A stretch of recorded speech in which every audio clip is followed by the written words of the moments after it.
आज आपण सुरू करतोय इयत्ता 10वी मॅथमॅटिक पार्ट 1 चं जे पहिलं चॅप्टर आहे linear equation in two variable यामधला प्रॅक्टिस सेट नंबर 1.1 आपण पाहणार आहोत. जर तुम्ही आपल्या YouTube चॅनलवर नवीन असाल तर आत्ताच आपला चॅनल सबस्क्राईब करा आणि त्या बाजूला असलेलं बेलचं बटन दाबा, जेणेकरून आम्ही अपलोड केलेल्या प्रत्येक नवीन व्हिडिओची नोटिफिकेशन सगळ्यात अगोदर तुमच्यापर्यंत पोहोचेल.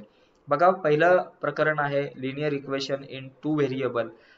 तर बघा, आपण जाऊयात पहिलं प्रकरण समजून घेऊयात, त्यातला प्रॅक्टिस सेट नंबर 1.1 समजून घेऊयात. आता हा जो प्रॅक्टिस सेट नंबर आपला 1.1 आहे हा समजून घेण्याच्या अगोदर आपल्याला linear equation in two variable म्हणजे नेमकं काय बाबा हे आपल्याला समजून घेणं खूप गरजेचं आहे.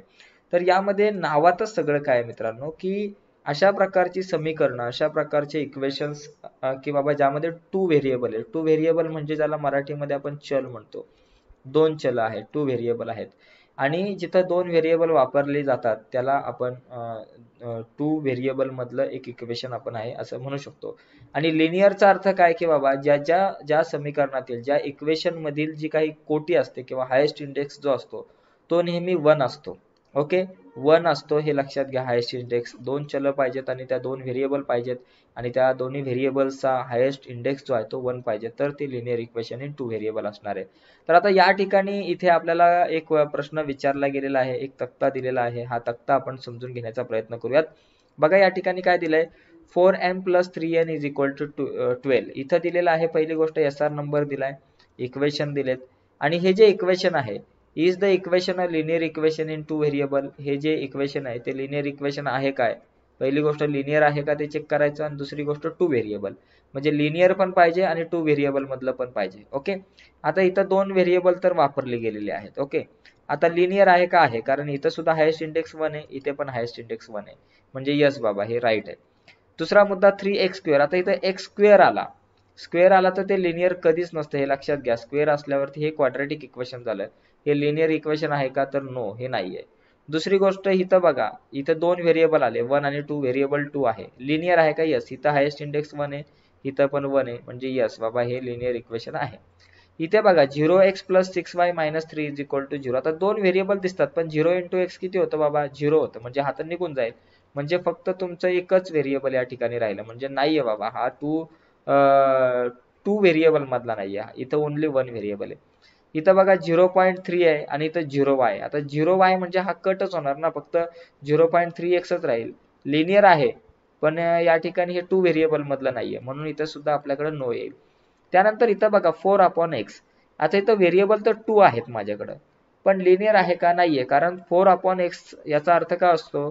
4x⁻1 असतो. बघा याला मी जरा व्यवस्थित या ठिकाणी एक्सप्लेन करून सांगण्याचा प्रयत्न करतो. 4/x चा अर्थ काय असतो? 4x⁻1 येईल, आणि प्लस 5/y चा अर्थ 5y⁻1 येईल, = 4. आता ⁻1 आलं, आपल्याला पॉझिटिव्ह 1 पाहिजे हायेस्ट इंडेक्स, निगेटिव्ह 1 चालणार नाही. त्याच्यामुळे मग आपण या ठिकाणी काय सांगू शकतो की बाबा हे सुद्धा लिनियर इक्वेशन नाहीये. त्यानंतर आता इथे बघा ना, इथं 4xy - 5y - 8 = 0. आता इथं y आहे पण इथं xy आला. xy म्हणजे इथं एक आणि इथं एक, इथं तुमच्या हायेस्ट इंडेक्स 2 झाला, म्हणजे हा सुद्धा लिनियर इक्वेशन नाहीये. टू व्हेरिएबल मधला आहे परंतु हा लिनियर इक्वेशन नाहीये. म्हणजे या ठिकाणी अशा प्रकारे आपण काय करू शकतो, हा तक्ता जो आहे, हा चार्ट जो आहे तो आपण पूर्ण करू शकतो. आता आपण प्रत्यक्षात प्रॅक्टिस सेट नंबर 1.1 कडे जाऊयात, पण 1.1 कडे जाण्याच्या अगोदर एक रिक्वेस्ट आहे.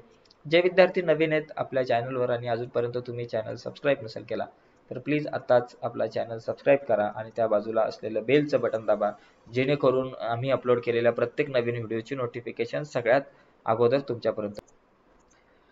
तर यानंतर आता बघा 1.1 कडे जर आपण वळलो तर प्रॅक्टिस सेट नंबर 1.1 मध्ये बघा काय की इथे आपल्याला दिलंय की कंप्लीट द फॉलोइंग ऍक्टिव्हिटी. सगळ्यात अगोदर ही ऍक्टिव्हिटी जी आहे ही ऍक्टिव्हिटी आपल्याला कंप्लीट करायची आहे.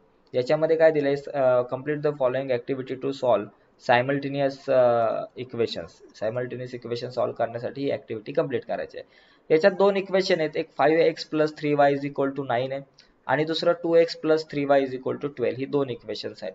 याच्यामध्ये काय पहिला मुद्दा इथं ऑलरेडी त्यांनी दिलाय, let's add equation 1 and 2. Equation 1 आणि 2 ला तुम्ही ऍड करा. मग ऍड केल्यामुळे काय होईल, तर 5x + 2x बघा हे दोन इक्वेशन, इक्वेशन नंबर 1 दिलाय हा आणि 2, दोघांना ऍड केला. पहिला हा इक्वेशन 1 लिहिलाय बघा, 5x plus 3y is equal to 9 हे इक्वेशन 1 लिहिलं. त्याच्यानंतर हे 2 नंबरचं इक्वेशन त्यांनी लिहिलेलं आहे 2x plus 3y is equal to 12. बघा हे 2 नंबरचं equation 2x plus 3y is equal to 12 दोघांना लिहिलं आहे का खालोखाल आणि मध्ये ऍडिशनचं चिन्ह, कारण ऍडिशन करायचे. आता या ठिकाणी plus 3y minus 3y cancel होतील आणि 5 प्लस 2 झाले या ठिकाणी 7x. 7x ऑलरेडी दिलाय म्हणजे इथं तुमचा या बॉक्समध्ये 7च येणार आन्सर आणि 9 प्लस 12 होता 21. आता काय होईल, x ची व्हॅल्यू आपल्याला काढावी लागते म्हणून हा जो x आहे तो आपल्या जागेवरच राहिला. इथं 21 जो आहे तो इथं आपल्या जागेवर येईल आणि हा 7 मल्टिप्लाय इथं आला डिवायडेड बाय.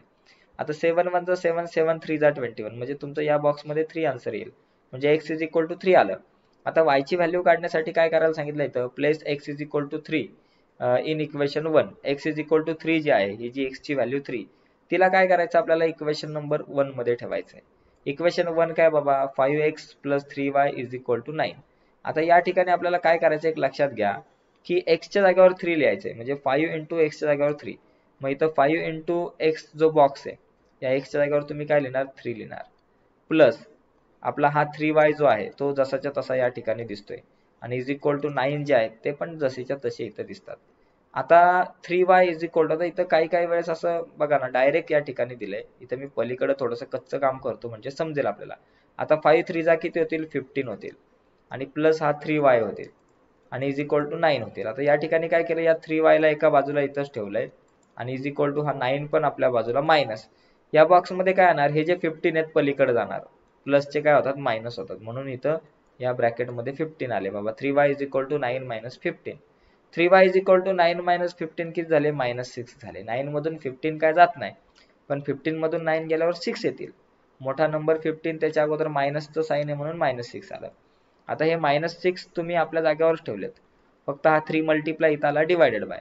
3 1 जा 3 3 2 जा 6 म्हणून या ठिकाणी आपल्याकडे आलं 2, फक्त 6 च्या अगोदर मायनस आहे म्हणून इथं मायनस 2 लिहिणार. आता या ठिकाणी y is equal to minus 2 आणि x इज इक्वल टू 3. तर x ची व्हॅल्यू या पहिल्या बॉक्समध्ये लिहा आणि y ची व्हॅल्यू जी आहे ती तुम्ही या दुसऱ्या बॉक्समध्ये लिहा. पहिल्या बॉक्समध्ये x ची व्हॅल्यू 3, दुसऱ्या बॉक्समध्ये y ची व्हॅल्यू मायनस 2. तर अशा प्रकारे हा फर्स्ट नंबरचा जो क्वेश्चन आहे एक ऍक्टिव्हिटीज आहे ते आपण कंप्लीट केलेली आहे. यानंतर क्वेश्चन नंबर 2 जो आहे तो आता आपण बघू. तोपर्यंत हा जो तुम्ही क्वेश्चन नंबर 1 जो आहे याचा स्क्रीनशॉट मारून घ्या, लगेच आपण क्वेश्चन नंबर 2 कडे वळूयात. ओके यस, तर तुम्ही स्क्रीनशॉट मारला असेल आपण पुढे जाऊयात. पुढे बघा या ठिकाणी इथे जे अशा प्रकारचे हे प्रश्न दिलेले आहेत जवळपास 8 क्वेश्चन्स आपल्याला या प्रॅक्टिस सेट नंबर 1.1 मध्ये आहे. मॅथेमॅटिक पार्ट 1 चा जो पहिला चॅप्टर आहे linear equation in 2 variable 8 questions आहेत. तर आज 8 मधील जास्तीत जास्त क्वेश्चन्स आज आपण बघण्याचा प्रयत्न करूयात.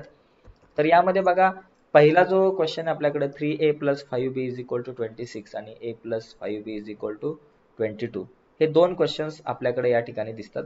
तर याच्यामध्ये सगळ्यात पहिली गोष्ट आपण काय करू, हा दोन इक्वेशन्स आपल्याला दिसतात. तर हे दोन्ही इक्वेशन्स जे आहेत या दोन्ही इक्वेशनला आपण लिहून घेऊयात. 3a plus 5b is equal to 26 equation number 1 आणि दुसरा आहे a plus 5b is equal to 22 equation number 2. तर सुरुवातीला हे दोन्ही जे काही इक्वेशन्स आहेत या दोन्ही इक्वेशनला आपल्याला काय करायचंय लिहायचंय का खालोखाली. आता लिहिल्यानंतर एक विचार करायचा आहे की बाबा या दोन इक्वेशन मध्ये कॉमन काय त्याचा विचार करायचा. आता ह्या दोघांना सॉल्व्ह करायचं म्हणजे काय करायचंय की या दोघांमध्ये a आणि b दोघांच्या व्हॅल्यू काढायच्या. ओके, a ची पण काढायची आणि b ची पण. x y असतं तर x आणि y ची काढली असते. आता याच्यामध्ये पहिली स्टेप लक्षात घ्यायची, स्टेप नंबर 1. पहिला स्टेप लक्षात घ्या, विचार करायच्या स्टेप आहे त्या. पहिली गोष्ट दोघांमध्ये कॉमन कोण आहे बाबा, a चा कोएफिशियंट वरती 3 आणि खाली काहीच नाही म्हणजे 1 असतो. आता इथं b चा कोएफिशियंट 5 आणि खाली पण 5, तर 5b कॉमन आहेत. मग हे कॉमन आहेत ना म्हणजे याचा अर्थ हे दोघे जण कट होऊ शकतात. आता दोघांना मला कॅन्सल करण्यासाठी काय करावं लागेल, म्हणजे पहिली स्टेप लक्षात आली, कोएफिशियंट चेक केला. आता कोएफिशियंट समान आहे, इक्वल असेल तर मग डायरेक्ट एकतर ऍडिशन किंवा सबट्रॅक्शन करायचे आणि इक्वल नसेल तर तो इक्वल करावा लागतो. मग आता आपली इथं जी दुसरी स्टेप जी आहे ती आपली काय असणार की बाबा एकतर दोघांची ऍडिशन करा किंवा सबट्रॅक्शन करा. आता मग आता ऍडिशन केली तर 5b 10b येईल. मग त्या 10b चं काय करायचं आपल्याला, काय लोणचं घालायचं काय, त्याच्यामुळे आपल्याला इथं 10b नकोय, आपल्याला तो कॅन्सल झाला पाहिजे. मग कॅन्सल करण्यासाठी सबट्रॅक्शन करावी लागेल. ऍडिशन केली तर ते 10 होतील आणि सबट्रॅक्शन केली तर दोघे कट होतील. मग आपण काय करू, इक्वेशन 2 मधून इक्वेशन 1 जो आहे तो मायनस करू किंवा इक्वेशन 1 मधून 2 मायनस केलं तर जास्तच बेटर. ठरेल. मग या ठिकाणी आपण लिहू equation number 1 minus equation number 2. Equation 1 minus 2. Equation 1 काय आपल्याकडे या ठिकाणी 3a plus 5b is equal to 26 आणि मायनस इक्वेशन 1 काय आहे a plus 5b is equal to 22. आता मायनस करतोय दोघांचे. आता सबट्रॅक्शन करत असताना आपण या ठिकाणी काय करू की खाली जे इक्वेशन असतं सबट्रॅक्शन करताना लक्षात घ्या खालचं जे इक्वेशन आहे त्याचे साइन चेंज होतात. प्लसचं मायनस झालं, प्लसचं मायनस झालं, प्लसचं मायनस झालं. आता पुढे काय होईल बघा या ठिकाणी 3a मधून एक a गेले 2a राहिले, 5b कट झाले, 26 मधून 22 गेले 4 राहिले, a आपल्या जागेवर 4 आपल्या जागेवर, हा 2 मल्टिप्लाय इथं आला डिवायडेड बाय. मग a इज इक्वल टू 2 1 जा 2 2 2 जा 4. a ची व्हॅल्यू या ठिकाणी किती आली 2 आले. आता a ची व्हॅल्यू 2 आली. आता आम्हाला b ची व्हॅल्यू काढायची. मग b ची व्हॅल्यू काढण्यासाठी आपण काय करू ही जी a ची व्हॅल्यू आहे ही आपल्याकडे मिळालेली 2 तिला तुम्ही इक्वेशन 1 किंवा 2 मध्ये ठेवू शकता. मग या ठिकाणी मी लिहिणार place a is equal to 2 in equation. बाबा तुम्हाला कुठल्या इक्वेशन मध्ये ठेवायचे 1 मध्ये ठेवायचे का 2 मध्ये. आपण 2 मध्ये ठेवू जरा बरं वाटतंय. इन इक्वेशन 2 या ठिकाणी करू. आता इक्वेशन 2 काय आहे a plus 5b is equal to 22. a ची व्हॅल्यू 2 आहे प्लस 5b आपल्या जागेवर इज इक्वल टू 22 आपल्या जागेवर. आता आपण काय करू b ची व्हॅल्यू काढायचे 5b आपल्या जागेवर हे 22 22 आपल्या जागेवर आहे. आता हा प्लस 2 आहे पलीकडे गेला मायनस 2 झाला. मग 5b इज इक्वल टू 22 मधून 2 गेले काय किती राहिले आपल्याकडे 20 राहिले. मला b पाहिजे b ला आपल्या जागेवर ठेवा 20 आपल्या जागेवर हा 5 मल्टिप्लाय तिकडे गेला कल्टिप्लाय डिवायडेड बाय झाला. मग b इज इक्वल टू 5 1 जा 5 5 4 जा 20 म्हणजे b इज इक्वल टू तुमच्याकडे किती आलं 4 आलं. b ची व्हॅल्यू आपल्याकडे 4 आली आणि a ची व्हॅल्यू जी आहे ती आपल्याकडे 2 आहे. तर एकंदरीत अशा प्रकारे मित्रांनो आपण हा जो पहिल्या नंबरचा जो क्वेश्चन आहे तो आपण सॉल्व्ह करू शकतो. आणि नंतर इथं वाटलंच तर असं लिहा a b is equal to a ची व्हॅल्यू बाबा 2 आहे b ची व्हॅल्यू 4 आहे. तर हा फर्स्ट क्वेश्चन झाला. यानंतर लगेच आपण सेकंड नंबरचा क्वेश्चन बघूयात पण तो बघण्याच्या अगोदर तुम्ही प्लीज स्क्रीनशॉट जर मारून घेतला नसेल या एक्झाम्पलचा तर या एक्झाम्पलचा स्क्रीनशॉट मारून घ्या म्हणजे तुमच्याकडे सेव्ह राहील. तर यानंतर आता आपण क्वेश्चन नंबर 2 कडे वळूयात. 2 नंबरचा जो क्वेश्चन आहे तो सुद्धा खूप इम्पॉर्टंट आहे, सोपा आहे, जास्त काय अवघड नाहीये. आता या 2 नंबरचा जो क्वेश्चन जर आपण पाहिला तर त्याच्यामध्ये पण दोन इक्वेशन आहे. एक आहे x + 7y = 10 आणि दुसरा आहे 3x - 2y = 7. तर या ठिकाणी आपण काय करू x + 7y = 10 याला मी इक्वेशन नंबर 1 म्हणतो आणि दुसरा जो आहे 3x - 2y = 7 याला मी इक्वेशन नंबर 2 म्हणतो. आता या दोन इक्वेशन्सचा जर आपण अभ्यास केला जसं मगाच्या इक्वेशन मध्ये काय होतं मगाचं जे एक्झाम्पल आहे ते मगाचं जर आपण एक्झाम्पल बघितलं तर त्याच्यामध्ये बघा मागे गेलो ना आपण तर या दोघांमध्ये बघा इथं 5b कॉमन होता. पण या इक्वेशन मध्ये आहे का असं काय कॉमन कोणाचाच कोएफिशियंट कॉमन नाहीये. मग कॉमन नसेल तर त्याला कॉमन करावा लागेल. मी जरा व्यवस्थित लिहितो वाटलंच तर परत कोणाला समजा दिसत नसेल अक्षर काही जण म्हणतात व्यवस्थित तर मी व्यवस्थित लिहितो. बघा या ठिकाणी काय आहे की x + 7y = 10 आहे आपल्याकडे. ओके आणि दुसरा आपल्याकडे 3x - 2y = 7 आहे आपल्याकडे. आता याच्यामध्ये कोणाचाच कोएफिशियंट कॉमन नाहीये. मग कॉमन नसेल तर कोएफिशियंट कॉमन करावा लागणार आहे. हे माझ्याकडे इक्वेशन 1 आहे, हे माझ्याकडे इक्वेशन 2 आहे. तुम्ही रोमन आकडे दिले तरी चालतील काही फरक नाही पडत. आता याच्यामध्ये कॉमन कोणाचाच कोएफिशियंट करू मी तुम्ही x चा कॉमन केला तरी चालेल y चा केला तरी चालेल काही फरक पडत नाही. आपण x चा कोएफिशियंट कॉमन करू. कसा करायचा खाली बघा 3x आहे तर वर पण x च्या जागेवर 3x आणूयात. आता खाली 3 आहेत वर पण 3 आणायचे तर x ला कितीने गुणावं लागणार आहे 3 ने मल्टिप्लाय करावं लागणार आहे. म्हणून या ठिकाणी मी लिहिणार इक्वेशन म्हणजे समीकरण 1 गुणिले 3 करू 1 × 3 किंवा मल्टिप्लाइंग इक्वेशन 1/3. आता याच्यामध्ये बघा इथं आपण 3 ने मल्टिप्लाय केलं. मग आता काय होईल 3 गुणिले x 3x झाले आपल्याला 3x झाले प्लस 7 × 3 किती झाले 21y आपल्याकडे झाले इज इक्वल टू 3 × 10 आपल्याकडे झाले 30 झाले. ओके 3 10 जा 30 याला म्हणून मी इक्वेशन नंबर 1 2 नंतर इक्वेशन 3 म्हणजे इक्वेशन 1 ला मी कशामध्ये कन्वर्ट केलं 3 मध्ये कन्वर्ट केलं. मग आता इक्वेशन 1 आणि 2 चा काय विचार नाही करायचा तर इक्वेशन 2 आणि 3 चा विचार करायचा. ओके 1 च्या जागेवर आपण 3 चा विचार करू कारण 1 ला 3 मध्ये कन्वर्ट केलंय. आता या दोघांमध्ये बघा हा 3x हा 3x कॉमन आहे, तो कॅन्सल करायचा आहे. मग हा कॅन्सल करण्यासाठी आपण काय करू, दोन्ही जे इक्वेशन आहेत त्यांची सबट्रॅक्शन करू.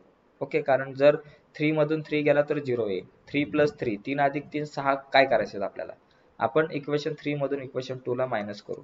Equation number 3 minus equation number 2 आपण करू.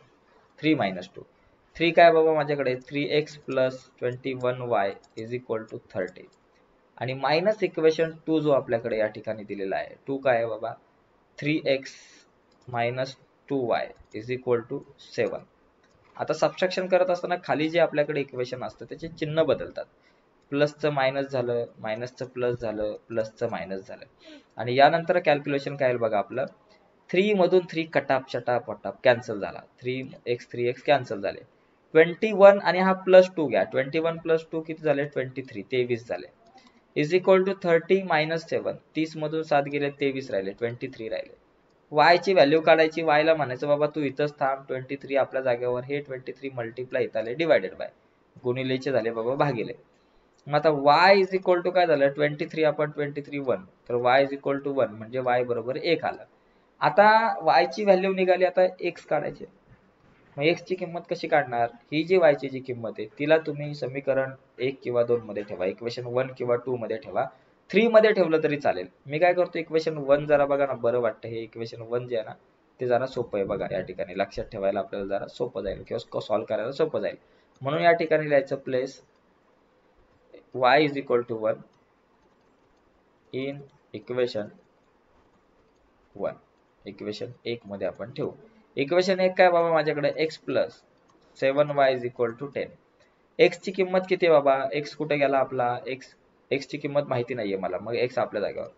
7 × y किती आहे बाबा माझ्याकडे 1 आहे = 10 आपल्या जागेवर. मग x + 7 × 1 7 झालं = 0. x आपल्या जागेवर 7 आपल्या जागेवर सॉरी = 10 आहे आपल्याकडे. 10 आपल्या जागेवर, हा 7 प्लस तिकडे गेला -7. मग x बरोबर 10 - 7 10 मधून 7 गेले 3 राहिले म्हणजे x = 3. x ची किंमत किती आली तुमच्याकडे 3 आली. मग आपलं शेवटचं उत्तर xy x किती आहे माझ्याकडे 3 आहे आणि y जो आहे तो माझ्याकडे किती आहे 1 आहे.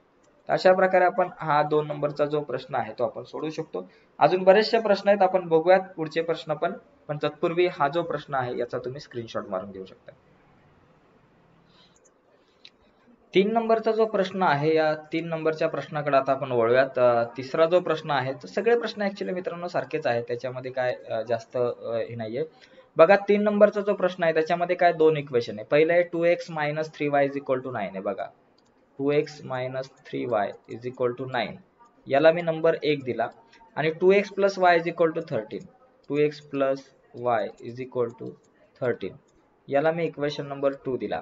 आता हे जे दोन इक्वेशन्स आहेत याच्यामध्ये काय कॉमन आहे, तुमच्या डोळ्यांनी बघा ना मित्रांनो, काय कॉमन आहे दिसायला पाहिजे आपल्याला, की या ठिकाणी 2x कॉमन आहे, तर हे दोघे जण काय होऊ शकतात, कट होऊ शकतात. हा 2x आणि हा 2x दोघे जण कट होऊ शकतात. केव्हा कट होतील, ज्यावेळेस या दोघांची सबट्रॅक्शन करू, दोघांची वजाबाकी करू तेव्हाच. कारण बेरीज केली म्हणजे ऍडिशन जर केली तर 2x 4x होणार आणि आपल्याला 4x नकोय, आपल्याला ते कॅन्सल झाले पाहिजे. म्हणून या ठिकाणी मी काय लिहिणार बाबा, इक्वेशन नंबर 2 मायनस इक्वेशन 1 किंवा 1 - 2 करा. 2 मायनस इक्वेशन नंबर 1. ठीक आहे, 2 - 1. आता इक्वेशन 2 काय आहे माझ्याकडं 2x + y = 13 आणि मायनस इक्वेशन नंबर 1 काय बाबा आपल्याकडं 2x - 3y = 9. आता दोघांची मी वजाबाकी करतोय म्हणजे आता मी काय करणार, खाली जो एक इक्वेशन आहे त्याचे साइन चेंज होणार आहे. प्लसचं मायनस झालं, मायनसचं प्लस झालं, प्लसचं मायनस झालं. ओके, आता या ठिकाणी काय होईल बघा, या ठिकाणी आता आपण खाली कॅल्क्युलेशन करून लिहूयात. 2 मधून 2x गेले, y आणि 3y किती झाले बाबा माझ्याकडे 4y झाले. 13 मधून 9 गेले 4 राहिले. आता y ची व्हॅल्यू मला मिळेल 4 आपल्या जागेवर, हा 4 मल्टिप्लाय इथं आला डिवायडेड बाय y = 4 1 जा 4 म्हणजे y ची व्हॅल्यू माझ्याकडे 1 आली. y आला 1. आता मला x ची व्हॅल्यू काढायची. मग x काढण्यासाठी काय करणार, हा जो y = 1 आहे त्याला आपण काय करू, इक्वेशन 1 किंवा 2 मध्ये ठेवू. मग या ठिकाणी मी इथं लिहिणार की बाबा place y = 1 in equation number 1 किंवा 2 मध्ये ठेवा. मला 2 जरा बरं वाटतंय म्हणून मी इक्वेशन 2 मध्ये ठेवतो. 2 काय बाबा माझ्याकडे 2x plus y is equal to 13 म्हणजे 2x अधिक y बरोबर 13. आता 2x तर माझ्या जागेवर राहिले, y ची किंमत किती 1 आहे, 1 लिहिलं, 13 आपल्या जागेवर, परत 2x आपल्या जागेवर लिहा, 13 आपल्या जागेवर लिहा, हा 1 प्लस आहे पलीकडे गेला minus, 2x is equal to 13 मधून 1 गेला किती राहिले 12 राहिले, x इज इक्वल टू 12 आपल्या जागेवर 2 मल्टिप्लाय इकडे आले डिवायडेड बाय, मग x इज इक्वल टू 2 6 जा 12 म्हणजे x इज इक्वल टू माझ्याकडे आले 6 आले.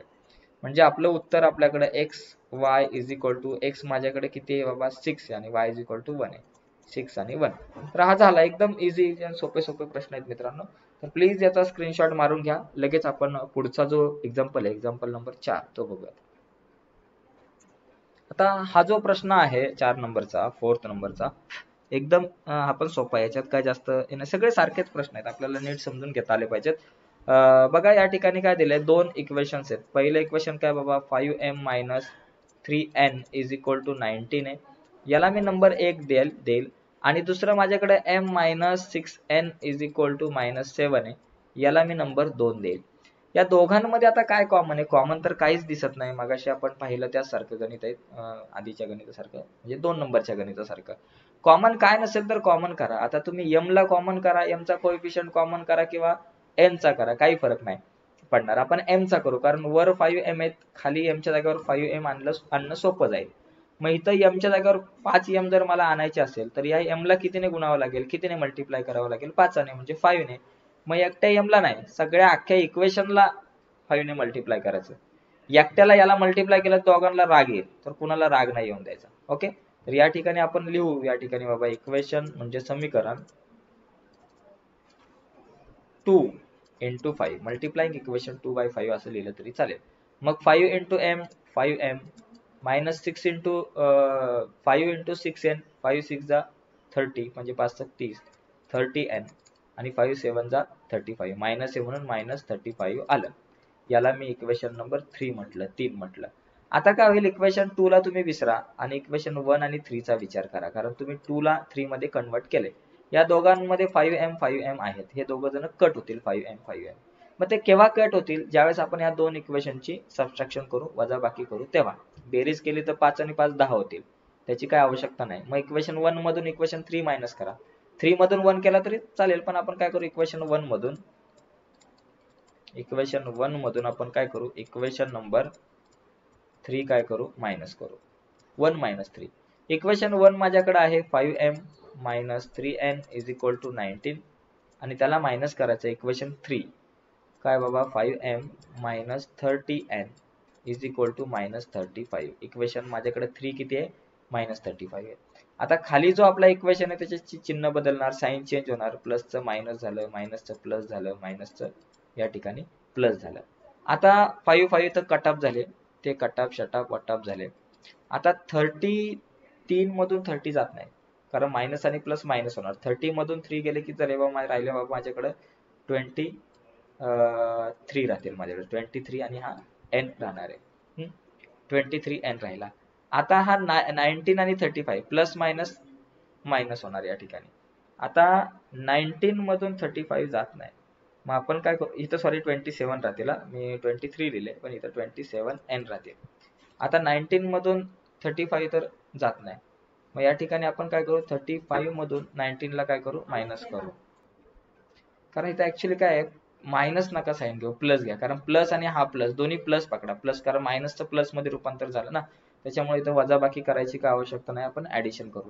तर 19 प्लस 35 आपल्याला ऍडिशन करायची आहे, तर 19 प्लस 35 जर केलं 9 प्लस 5 14 इथं आला 1 आणि हे झाले 54, म्हणजे इथं आपल्याकडे येतील 54 येतील, म्हणजे 27n इज इक्वल टू 54. मग आपल्याकडे 27 बरोबर किती आले, सॉरी n बरोबर किती येणार आपल्याकडे, n आपल्या जागेवर 54 आपल्या जागेवर, हा 27 मल्टिप्लाय इकडे आला डिवायडेड बाय भागिले झाले. मग therefore n is equal to बघा 27 2 जा 54, तर n बरोबर माझ्याकडे आलं 2 आलं. आता n 2 आलंय, आता कोणाची व्हॅल्यू काढायची राहिली m ची. मग m काढण्यासाठी काय करायचं, ही जी n ची व्हॅल्यू 2 आहे तिला आपण इक्वेशन नंबर आपण कशामध्ये ठेवू, इक्वेशन नंबर 1 मध्ये 2 मध्ये किंवा 3 मध्ये आपण इक्वेशन 2 मध्ये ठेवू. बघूयात, place n is equal to 2 in equation number 2. ठीक आहे, इक्वेशन 2 काय बाबा, m-6n इज इक्वल टू -7. ठीक आहे, आता याच्यामध्ये m आपल्या जागेवर -6 इंटू n ची व्हॅल्यू माझ्याकडे 2 आहे इज इक्वल टू -7. आता m आपल्या जागेवर 6 2 जा 12 झाले, मायनस आहे म्हणून -12 इज इक्वल टू -7 आपल्या जागेवर. m आपल्या जागेवर -7 आपल्या जागेवर -12 आहे, तिकडे पलीकडे गेला +12 झालं. तर m is equal to minus plus minus 12 मधून 7 गेले 5 राहिले, म्हणजे m बरोबर 5, म्हणजे n इज इक्वल टू 2 आणि m इज इक्वल टू 5. तर अशा प्रकारे हा 4 नंबरचा जो प्रश्न आहे तो आपण पाहिलेला आहे. तर मित्रांनो, आजच्या या व्हिडिओमध्ये आपण क्वेश्चन नंबर 1, 2, 3 आणि काही 4 आणि त्याचबरोबर क्वेश्चन नंबर पहिला पूर्ण बघितला आणि क्वेश्चन नंबर सेकंड मधला आपण first number, second number, third number आणि फोर्थ नंबरचा क्वेश्चन बघितलाय. पुढच्या व्हिडिओमध्ये आपण काय करू, 5, 6, 7, 8 हे जे उरलेले जे काही क्वेश्चन्स आहेत ते आपण बघूयात. तर आजच्या व्हिडिओमध्ये इथंच थांबूयात. तर लवकरात लवकर आपण पुढच्या व्हिडिओमध्ये भेटू. पुढची व्हिडिओ तुमच्यापर्यंत पोहोचावी असं वाटत असेल तर आत्ताच आपला चॅनल सबस्क्राईब करा आणि त्या बाजूला असलेलं बेलचं बटन दाबा, जेणेकरून आम्ही अपलोड केलेल्या प्रत्येक नवीन व्हिडिओची नोटिफिकेशन सगळ्यात अगोदर तुमच्यापर्यंत पोहोचेल. ओके, लवकरच भेटू पुढच्या व्हिडिओमध्ये. धन्यवाद.